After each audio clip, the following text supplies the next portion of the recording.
បាទអរុនសួស្ដីបងប្អូនទាំងអស់គ្នាមានបងប្អូនជាច្រើនសួរលោកគ្រូតើលោកគ្រូថែទាំសម្រស់សុខភាពជាមួយអីគេនេះ supplement បាទសម្រស់សុខភាពរបស់លោកគ្រូ M Glow លោកគ្រូញ៉ាំពេលព្រឹកលោកគ្រូអត់ចូលចិត្តញ៉ាំបាយពេលព្រឹកទេលោកគ្រូញ៉ាំ supplement M Glow ហើយនឹងទឹកដោះគោបាទគឺ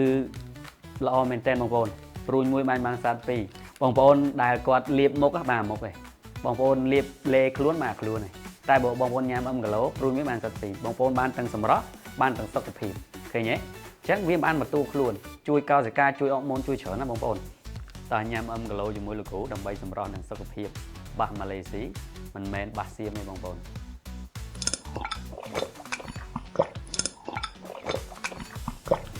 អ្នកគ្រូក៏ញ៉ាំផលិតផល M Glow ដែររបស់ម៉ាឡេស៊ីមិនមែនរបស់សៀមទេបងប្អូនលោកគ្រូក៏ញ៉ាំ M Glow ដែរផលិតផលរបស់ម៉ាឡេស៊ីមិនមែនរបស់សៀមទេបងប្អូនណា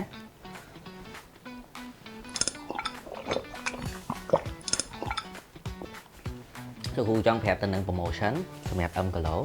បាទសម្រាប់តម្លៃពេញ$31បងប្អូនឥឡូវ promotion មុនឆ្លងឆ្នាំ